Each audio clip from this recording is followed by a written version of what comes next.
Good morning and welcome. I'm Bob Pace. I'm your host for a podcast, How to Fight with Child Protection System and How to Keep Your Children, How to Save Your Children. It's early morning podcast, and I have to go somewhere this morning anyway, so I cannot be on my normal time, which is 10 o'clock. So I want to welcome you all. Um, it is a hard thing to be in the child protection system. I call the child protection system CPS. I know CPS is used in a lot of different states as the child protection services. So when I reference CPS, I reference the child protection system. And I know that you've been on a hard road. I've been involved for 15 years. I know where you're coming from. I had a horrible case with the child protection system. In Southern California, I'm broadcasting on YouTube using the SteamYard application. You found me on Facebook fighting CPS. You come to the right place. I'm not an attorney, but I'll tell you how it is. I'll tell you what can help you and what won't help you. So it's really important that you listen and also you can participate in this podcast. There's several ways to participate in this podcast.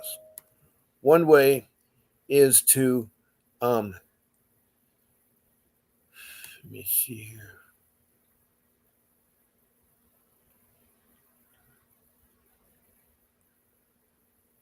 One way is just to be in this podcast, in this room, so that I'm very thankful if you're here. Um, it's been a hard road, I know, for most of you. But one way is just to be a listener. A second way is to type in comments. Now, when you type in a comment, um, it should pertain to CPS questions.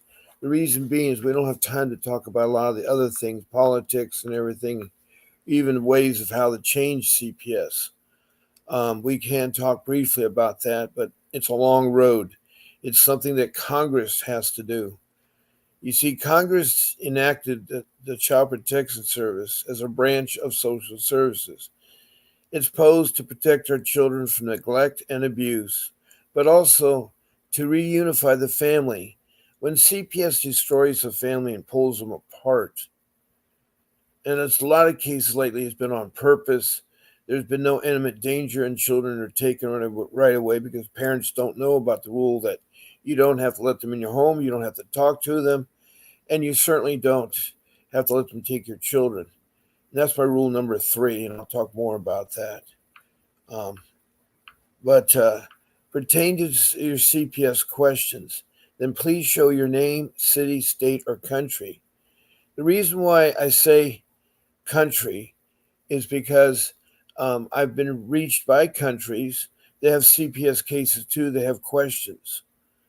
So, um, with that being said, um, the countries so far, there's about 13 of them, are Bangladesh, New Delhi, India, the continent of Africa, and we have South Africa, one of the provinces called in. We have um, Rwanda, which is East Africa centrally and opposite Lake Victoria. Now, Rwanda had a terrible incident in the 90s. In 94, 1 million people were killed needlessly, and 400 females were raped. That was a horrific time for them. But they've texted and things are getting better. There's a country to the further east called Mozambique along the coast. It's opposite Madagascar, and it has 2 texted in. Then I have Liberia, which is in North Africa, and a guy named Archie has texted in numerous times and talked about his scouting program. Right now, it used to be called Boy Scouts, but now it says called Scouting, and it has both women and girls in it. And excuse me, it has girls and boys in it, and women. I mean, it's now both sexes there. The Girl Scouts have not changed, so I don't know why we need 2 organizations of scouting, but anyway, they decided to admit women. They've done a lot of other things too, but anyway, He talks about his scouting program, how he deals with his kids and everything else. Then up to Europe, we've had England, Scotland, Wales, United Kingdom, and then we've had Denmark and Sweden. And it surprised me that Denmark and Sweden are having issues, but they are. Then across the big pond, we have the North America, Canada on both coasts that have texted in. Then we have all the 50 states have texted in, including Washington, D.C. And, I've talked to more than 500 people. I've been doing this since October of 2023. And most of the consensus is that CPS is awful. They're not transparent. They lie. They hurt. They do retaliation. They traffic. They alienate, which are both against the law. They're the only organization I know that can traffic your children, steal your children, alienate your children. And they do it for the guise of money. That's all it is. It's all about money. Further south, we have Mexico that's actually called, and the guy was looking for $2 in Louisiana. And then further south in South America, we have Guyana that is texted in. And that's on the coast above Brazil, east of Venezuela. And it has a coastal town called Georgetown. Then across the big Pacific, the land down under, we got Australia. They too have called in with issues. So it is an international problem with CPS. But a lot of things that people have in common, that the social workers take children when they're not in imminent danger. They do things that are against your constitutional and civil rights. And so what you got to do, like in my rule number 3, is don't let them in your home.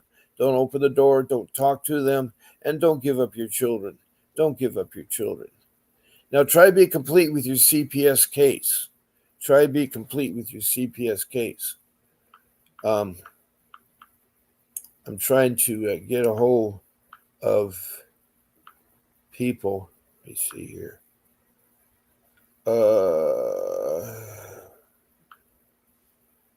Sure, they may not get the notification, and maybe they don't even turn the notification on. But anyway.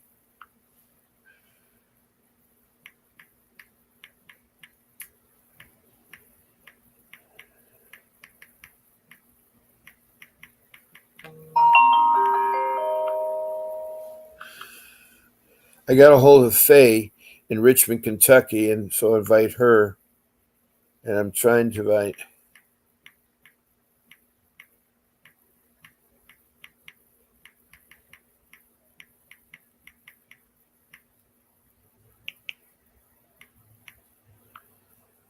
I also invited Danielle, who used to be my co-host, but she has computer issues. And then we got Natalie from West Hollywood.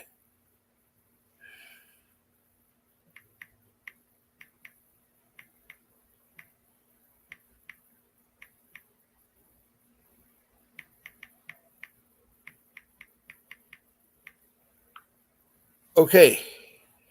I've notified a couple people there.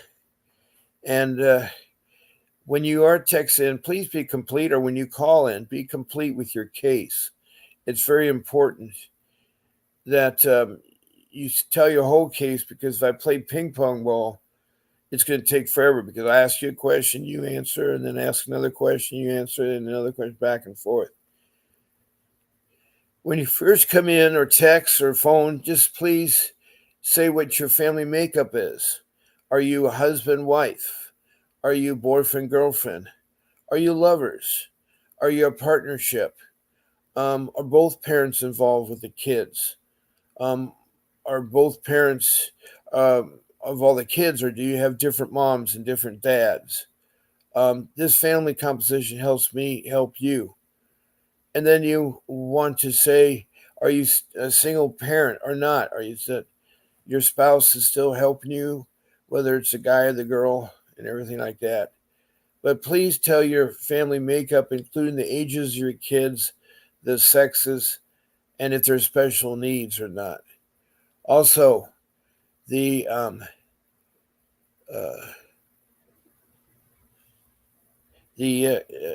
after that, what will you charge? Will you charge neglect, abuse, or both?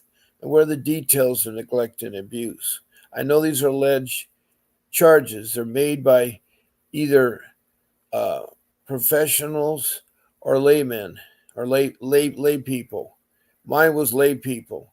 It was my family in-laws that were constantly saying things weren't true for 5 years, and I disputed it. And then the CPS got frustrated, and then they called the detective, and he tricked me into opening my home, and it was a nightmare. I can talk about that later.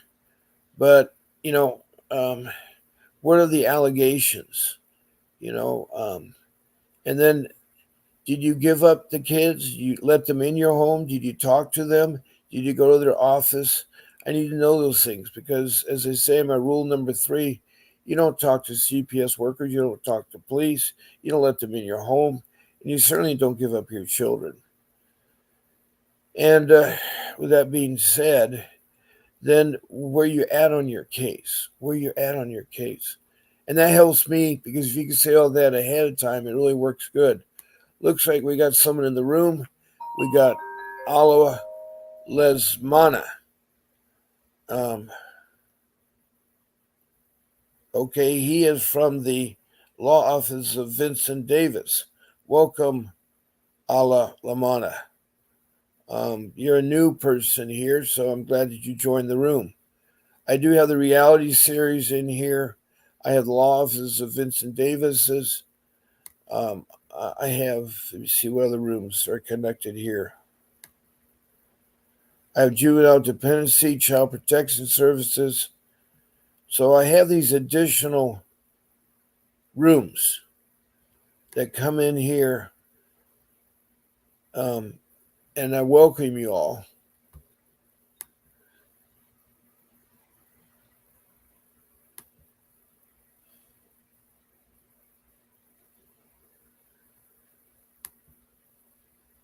I have the defense strategy here. I have how to fight, the secret how to fight CPS, juvenile dependency, relatives, fight CPS with Bob Pace. That's an interesting one. It's mine. Law Office of Vincent Davis Associates. I have Mrs. G, fight CPS. I have the reality series, the horror stories, and I have fight CPS with Bob Pace. I'm on here twice. So we have 1, 2, 3, 4, 5, 6, 7, 8, 9 rooms tied in here. And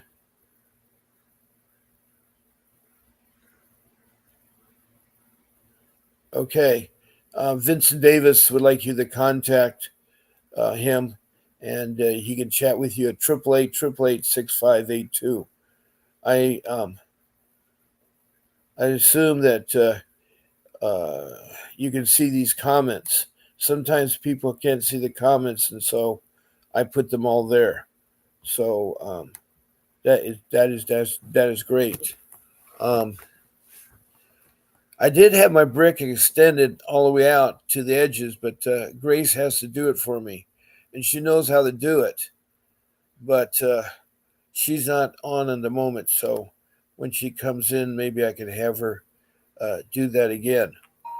Okay, now I've talked about the second way to interact with this room. The third way is to be a guest on the show. And to be a guest on my show, I'd love to have you. And you can be on my show. You just pick one of my 14 shows. I'm on every day at 10 o'clock in the morning, except on Sundays. I'm on at 8 o'clock. Today is a special day because I'm going for a special award today for the city. And then, so I came on early this morning, about 7:30. And then I'm on in the evening for 1 hour at 7 p.m. Eastern Standard Time. So there's 14 shows you can pick from to be on. Um, I'd love to have you talk on the show. And so just pick Sunday evening, Monday morning, Wednesday evening, Friday morning, and just put your email to Grace. Now, Grace is our show producer. She's a a great woman that really helps me a lot, keeps me in line, helps running the show, and so forth, like that. So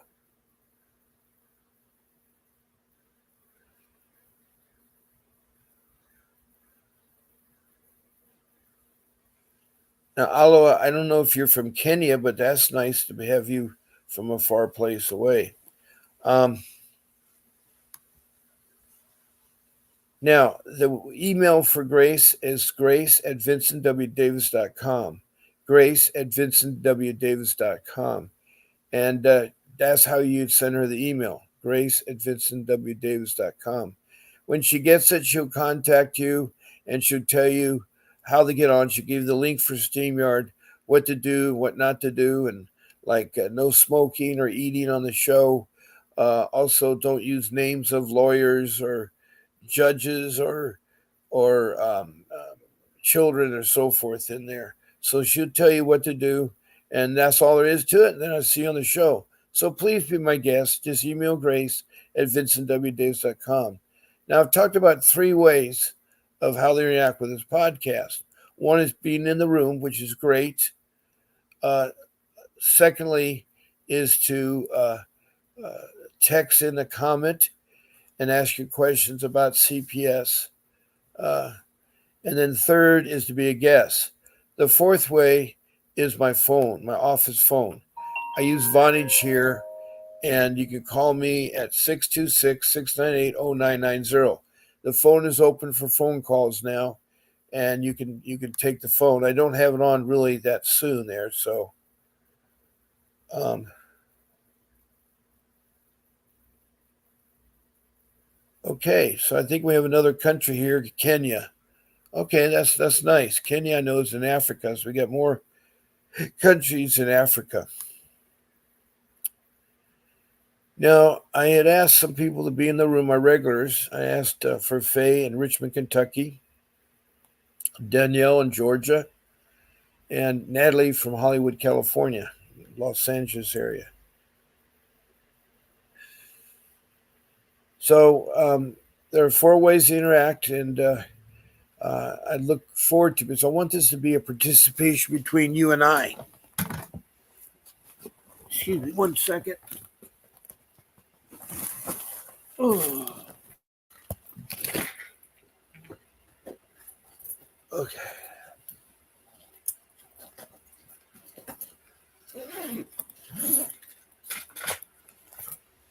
Okay.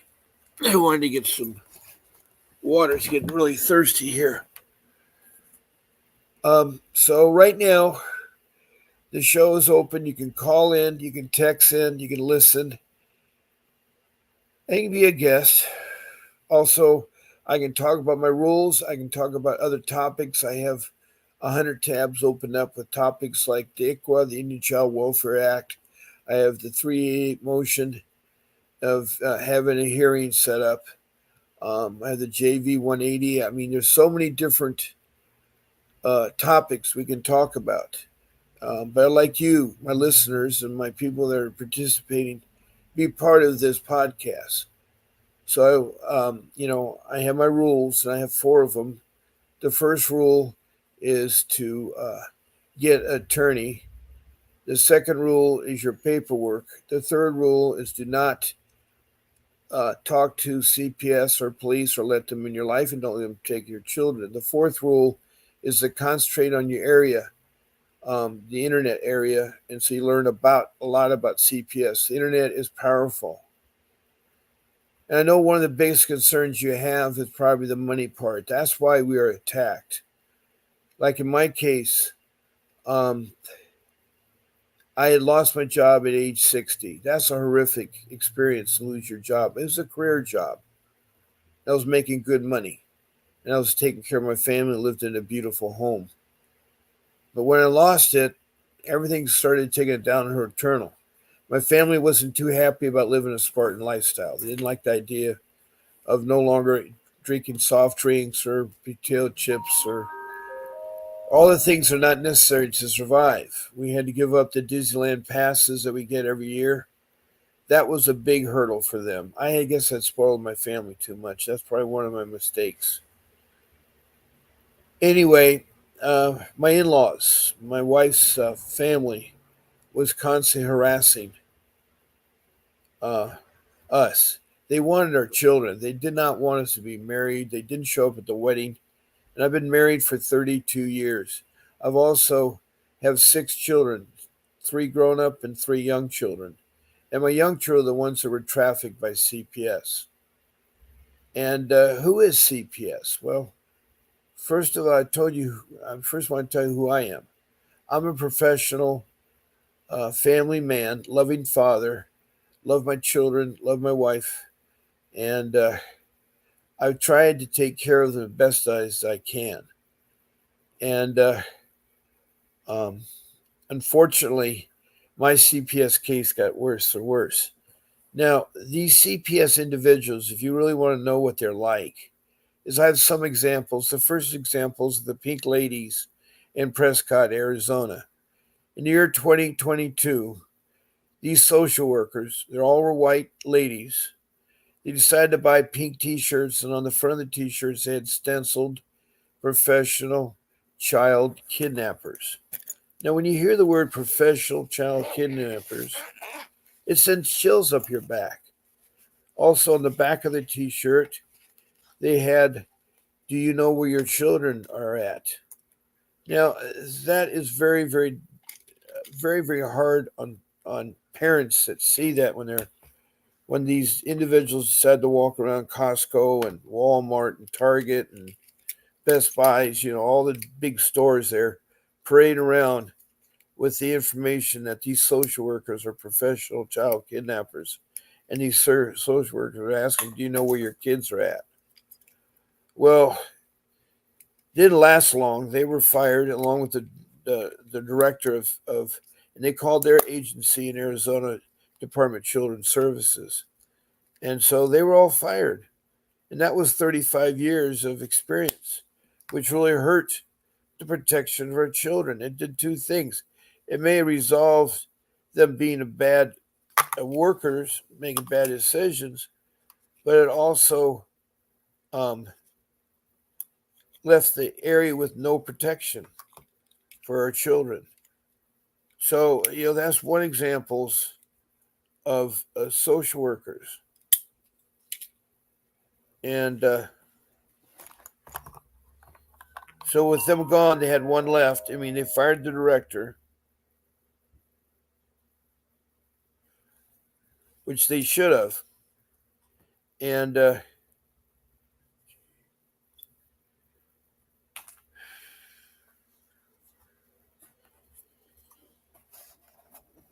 that place has a lot of openings. If you're a social worker want a job, there's a good place for a job. The second case was this recently on Facebook. A social worker from Chicago, Illinois, placed an ad, but the ad that was placed was from 1848, over 140 years ago. And what's so weird about this ad, or unusual about this ad, it said black children for sale. Now, the ad originally had the word the N word, but I can't say the N word. But anyway, black children for sale was the message. Now, that was 10 years before the Civil War outbreak. And so I'm sitting here wondering why this social worker, who's black herself, would advertise on her Facebook black children for sale. It's not funny. Those kinds of things are not funny at all. We value um, we value uh, our families, our children. That's what comes first. So anyway, there's another case of a social worker. Uh, a third social worker was investigating a family, and the social worker was a male, and he went to the school of the daughter of the mother, and he wanted to interview the daughter. Now, they do this at school, but the way that I understand it is that the school needs to be alerted and the parents need to be present on the campus, not necessarily in the room that they're being interviewed. But apparently, this never happened. This male investigator came to school, told the school that he wanted to interview a student, asked for a private room with nobody there, like a nurse or anything there. And then he asked her to take her top off so that she was naked and he could take pictures. Well, turned out to be a pedophile. And the daughter told this very terrifying experience to her mother, who called the agency, the child protection system, and told them, "What's this about a guy taking pictures of my daughter?" And right away they investigated and he was fired. He was fired. But the only downside was this thing called retaliation. There was another social worker that was a very good friend of the one that was fired. They were like school classmates. They grew up together. So he did a retaliation. So he made it charges against the mother that the mother was doing sexual things with her son. And that was a horrible thing to do. That wasn't true at all. And so it was just these kinds of individuals that work for CPS do it strictly for the money. They don't care about people. They don't care about seniors or elders or families. They don't even know about family unification. So that was the third case. And then I can tell you about my case. I had a social worker. She's in her young 20s. She didn't have a license. Like in Richmond, Kentucky, you have to have a license to be a social worker. She didn't have a college degree, and in Kentucky, you have to have a college degree. So I had a lot of things going against me. She was very immature. She's not married. How does she know what parenting skills are, or the programs for people, or what to do or not to do, and everything? She did not mentor anybody. She just took her family and she just tore it apart. My wife and I were talking about it. Our case started in 2010, but our children were taken in 2015 and they returned in 2017, except for our daughter. And it's really hard for us because we relive this every day. And we were apart from our daughter. Our daughter was 9 last time my wife and I saw her, and now she's 22. She just had her birthday recently. My boys still see her sister.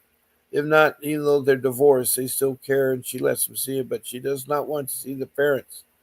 The social worker has told the parents, us, that during a trial she was so embarrassed because she lied on the stand. What was happening is that my wife's sister was trying to adopt her daughter, her husband and her. And so the social worker was called on the stand, and our attorney, Vincent W. Davis, brought out the police paperwork when he asked the question, has this family ever had domestic violence issues? And the social worker said, "Oh, no, no, no, they're a perfect family, nothing of the sort." Well, she lied, and she got caught with mud on her face because Vincent pulled out the reports, the incident reports of over the hundreds of domestic violences that were called out against this couple. So she lost the idea of put in there. So she said, "I want to retaliate. You're never going to see her daughter." And what she did is that she had her divorced her parents, change her name, seal a birth certificate, and be adopted into foster care. Now that was all, I guess, nice there, but it's like I know that my daughter did not know those things at 12, and children don't. And so she was brainwashed into thinking that was the right thing to do. See, one of the problems I see when you go through your cases, there's no communication between the children and the parents. So when a child is removed from the parents, they don't know how the parents are doing, whether the parents still want them, whether they're taking classes, whether they'll be reunified. That's a terrible feeling to send children who have seen a mother and father. See, the best parents are the biological parents. They're the ones that should be with the children. But when you remove the parents from the children, that leaves an emptiness to them. And it's sad. It really is. Excuse me a second.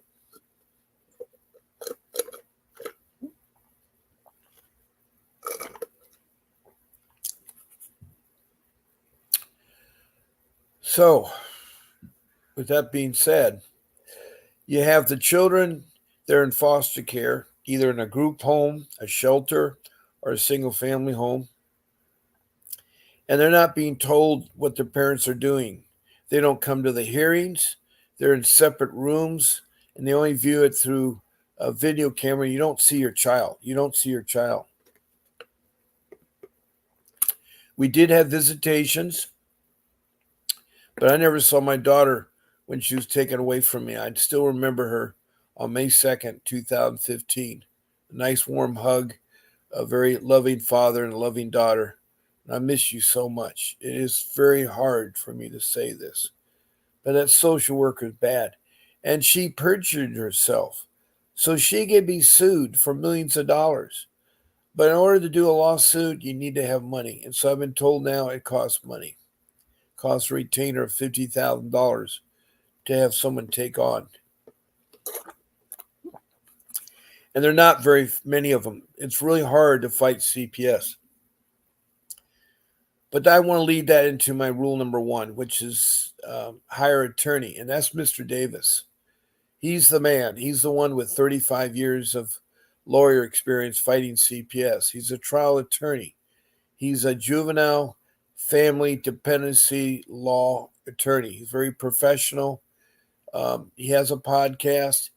He's the one that produces this podcast, and I want to thank him for giving me a forum to help me, uh, you know, pass on information that will help out others. So he has a strategy meeting, and he'll talk to you for 30 minutes for $60. That's 30 minutes for $60. All you do is call in the phone number there on the screen, 888-888-6582, and he'll talk to you. He will talk to you.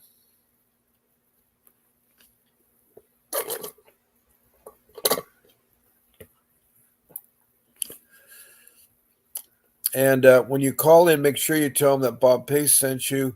And then when you speak to Mr. Davis, say that Bob Pace sent you.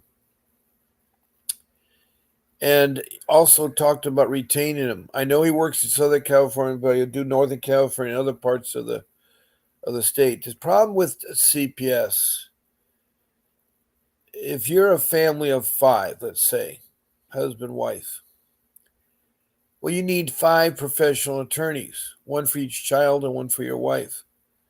You can't use the same attorney, which is a struggle. Five attorneys together for an hour, you're looking at $1,500 easily. So what happens is the courts appoint a court-appointed attorney for the children who will do nothing to help save the kids for you, who will lie and not transparent. On top of that, they have a caseload of 30 more clients, so they're not going to have time for your child or for you in that matter. Court-appointed attorneys, I'm not saying don't use them, but be aware that they're not going to get your kids back. Only a professional attorney like Vincent Davis will do so. It's hard. You have to know the law. Dealing with CPS is like open heart surgery. You have to be able to know how to go in and open that heart up. And that's a doctor. You, as a layperson, do not do open surgery. You don't have your spouse do it. You don't have an auto mechanic do it or a plumber do it. You'll hire a professional doctor who's been trained and educated and been to medical school and passed it. Has a license and passed the medical bar, and that's who you need. And so I know it's hard. With me, I sold my home. I tried for a year to fight him, with court-appointed attorneys, but it was a lost cause. I also tried to fight the director, and I went and had meetings with him and so forth. It seems does no good. In fact, you have to go to the state level or the federal level to file a grievance or a complaint against the CPS system, the child protection system.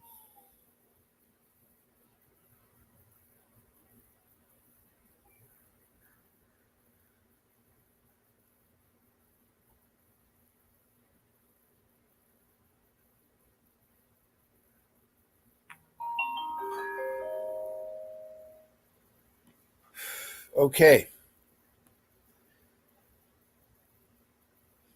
so please contact Vincent Davis. You have nothing to lose. It's a cheap way of getting some information. It's $60 for 30 minutes. It's $2 a minute. And he will definitely help you. He knows the strategies.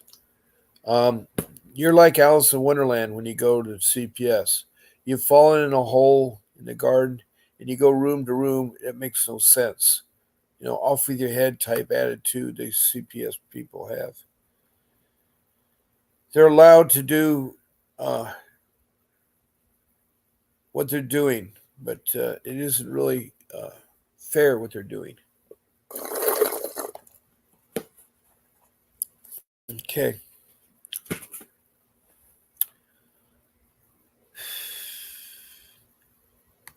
I know it's early, but it's 10 o'clock, well, after 10 o'clock on the East Coast. So hopefully some East Coast people will drift in um, on that. So my case was so bad. I didn't get my daughter back. If I had hired an attorney early on, it would have made a difference, I think. But I got my two boys back. I'm blessed to have my two sons, and they're with us. They're still struggling.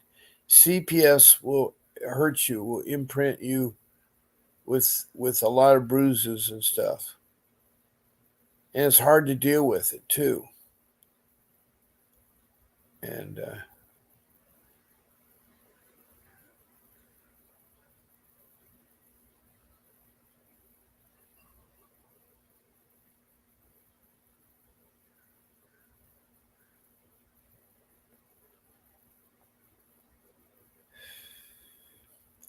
so I like to move on to rule number two.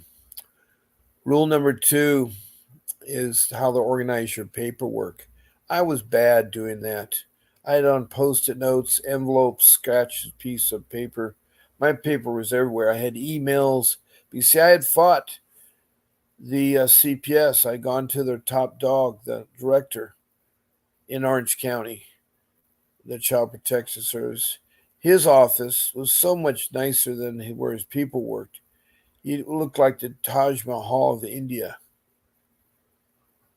It was very gaudy, very unnecessary for the things he got in there. But when I had that meeting with him, it was useless because it went in one ear, went out the other ear. Um,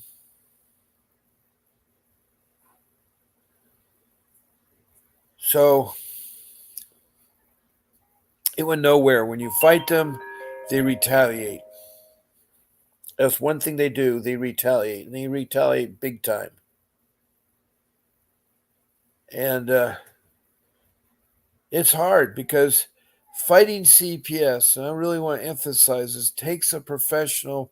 You have to have a lot of. What I know now, I would have been better off. The mistakes I made was letting them into my home. Even talking to them, that was a mistake. When I got pulled over by a local black and white who was called by the detective that was following me from when I picked up my son at school, said there was a traffic violation I did. He wasn't too specific about it, but he said something about running a stop sign. Well, I'd already left that stop sign 15 minutes ago. I'd gone through a couple lights. He could have pulled me back then, but he didn't. He was looking for some way of pulling over so the detective could talk to me. And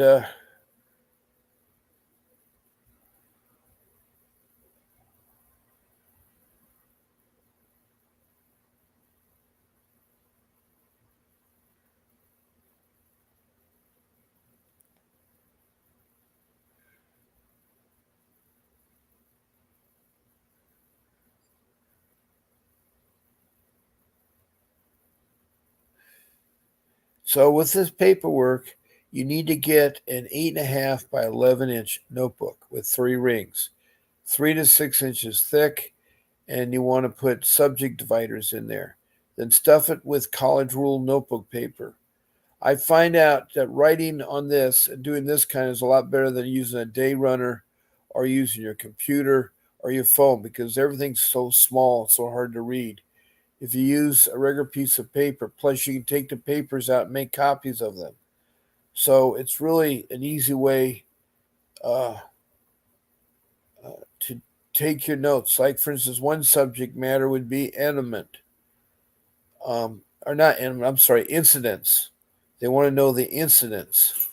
the police instance, the CPS instance, the parents, the children. You write down all the incidents. You start off with the oldest date and time and location of people involved.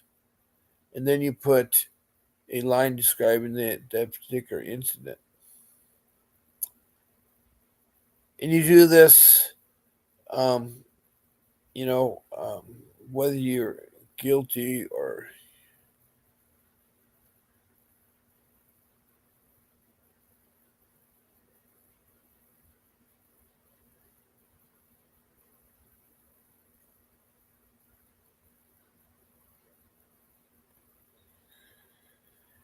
So I'm telling you, that notebook, 6 months, a year, 2 years will really help you because you won't remember everything.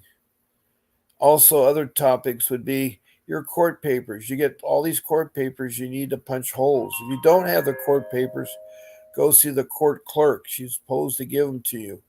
There is a cost, but if you are low income, they waive the costs and so forth.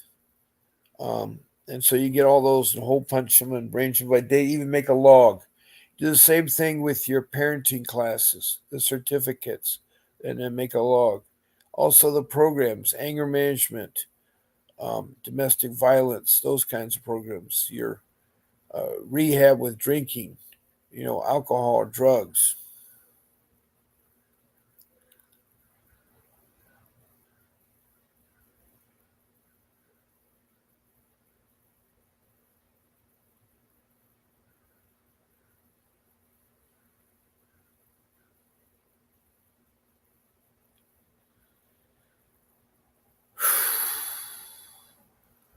Also, what comes in handy too is to use highlighters like pink and yellow are good highlighters and so forth.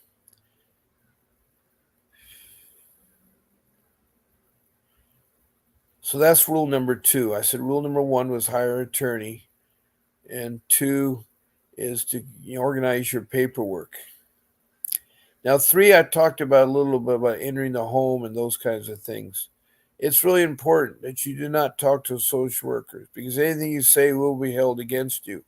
We saw that in the reports, how they use things that weren't true against you. So it's very, very important that you.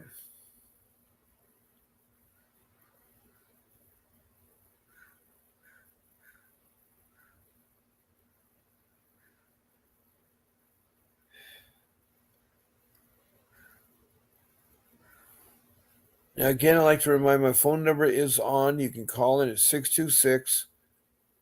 Let me see, 626 698 0990. That's 626 698 0990. And you can talk to me during my show hours, which I've given you the times, is when I'm available to talk to. And I'll answer any question you may have or try to find the answer. Find the answer.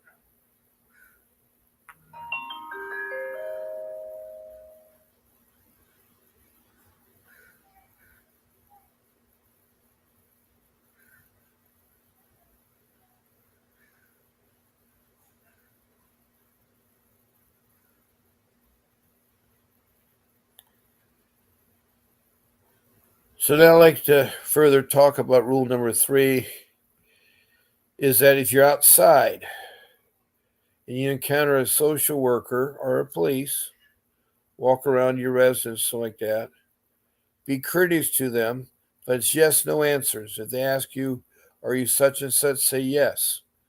If you were doing something and you say no, it's yes, no answers. Also, if it gets kind of contesty and you don't feel comfortable, then you can say, look, I need to take a time out. I need to speak to my attorney about this matter before you go anything further. You're right. You are allowed your constitutional right to have attorney at all stages of the investigation and the hearing and the trial and everything. So you're allowed to have that. So you can sit there and say, I need to speak to my attorney. You may not have talked to Vincent Davis, but you can say attorney. And And then you get their name, their badge numbers, their names. You got to make sure that to verify. A lot of times they'll say names and it's not their names when they get back at the office.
Now, another thing is too is about opening your door.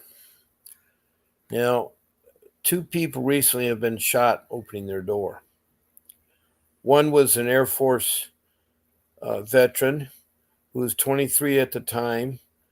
He was talking to his girlfriend on FaceTime, and he heard someone bang at the door. The person banging the door was a sheriff from Gainesville, but didn't identify himself at first.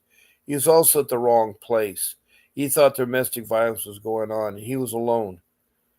So he opened the door, and the guy shot 5 times, right, killing him right in the chest. I don't understand why sheriffs or policemen, they know how to kill people, but they don't know how to wound people.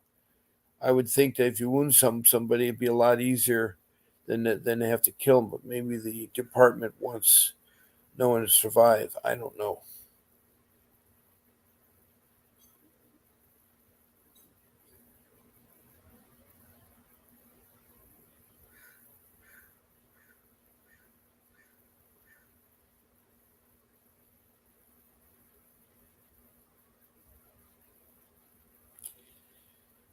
So you can sit there and say timeout, and that way it gets rid of them. Now, another thing you gotta be careful about is medical trafficking. Medical trafficking is really tough because what happens is that um, your child is very sick. It's late at night and you go to emergency. Unbeknownst to you, there are social workers that work at those places now. They will try to take your child. Tell them, no way you take my child. There's only 3 ways you can take your child. One way, I mean. Well, 3 way if you got it at home. One way is you give them permission. If you give permission to take your child, then they got your child. Two is that there's domestic violence going on, and where someone's getting hurt physically, a child is, or mean things being said or be turned out, they have a right to enter the home and save that child.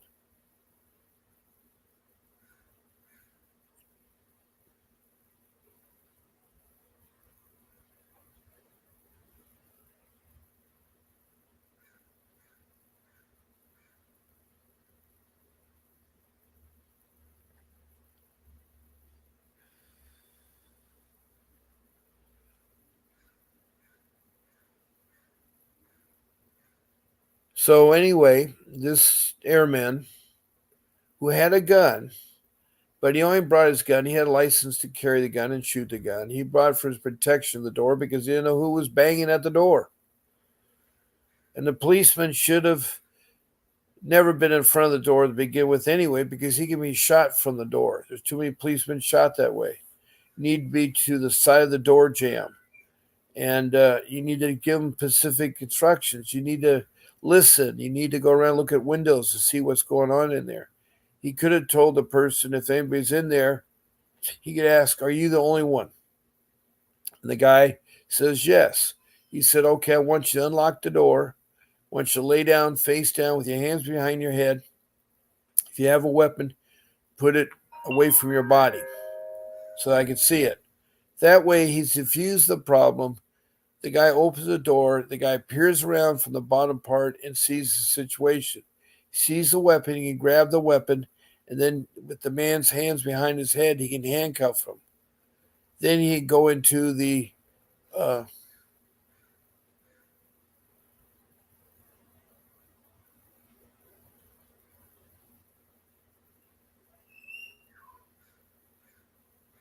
um, that could have saved the man's life. Also, the police got to learn how to injure somebody, not kill them all the time. I mean, they could have shot him in the foot or the arm or something and disabled him. That way, the person would be alive. But here it is, this guy, who is from Georgia, nice mom. Their family, their life is ruined. Here is a child that she raised for 23 years gone. All because of carelessness by the police there. Carelessness.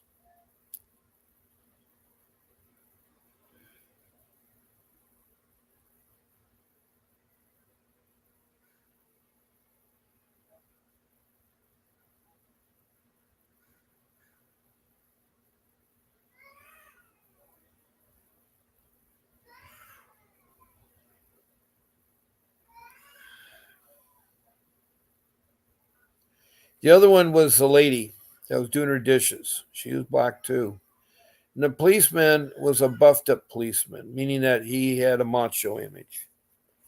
So he got contested with her, arguing and talking, and he decided to shoot her in the face 5 times. Right away, he was fired, and then he's arrested for first-degree murder. You don't do that. Don't use unnecessary force. The policeman or the sheriff that shot the Air Force guy took a week before they fired him, and he did not press charges against him. He should have had charges for killing that innocent man. It's almost like, they have the same Black Lives Matter. I know White Lives Matter, Latinos matter, everybody matters. But it is a shame because certain minorities are picked on more than others.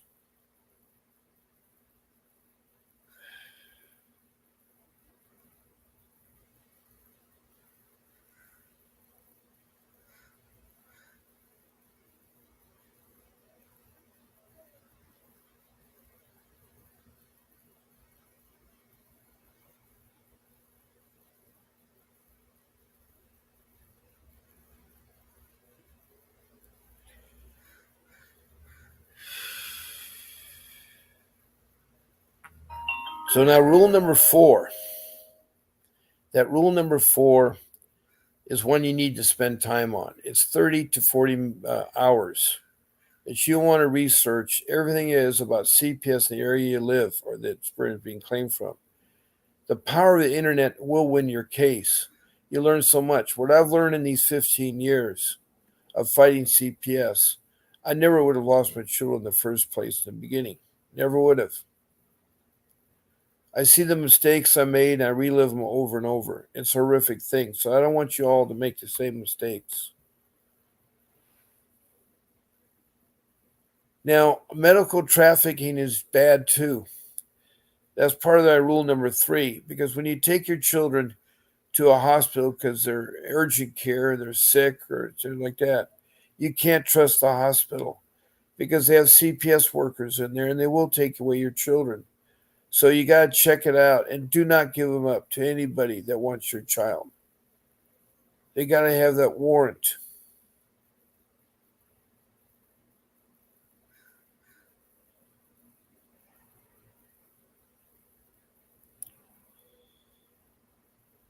So research and research. What I mean by that is put CPS and put the topic you're looking for and the city. And if it's a small city, you may have to use a small city and a large city. Like, say, you want to know about child protection services cases in Athens, Georgia. So you'd say Athens and Atlantic, Georgia. And so you start off with what the focus of your search is with the first important words, and then you add additional words. And that's how it would go ahead and do so. So spend that time. Now, with that being said, I'm getting close to the end of my podcast here. And I want to thank you all for listening and being a part of this show. And I do want to see you again. I know it's been a hard road to fight, but don't give up. Don't give up. Follow those 4 rules. Listen to what happened in my case. It's not the end of the world. As long as you're a fighter and you research enough, you will get there.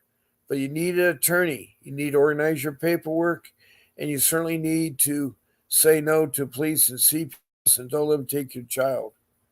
And lastly, research, if I cannot say there. And keep in mind, the social worker is somebody you can't trust. So, thank you for um, listening, and I'll see you tonight at 7 p.m. Pacific Standard Time. God bless you, and do not give up. This is Bob Pace signing off.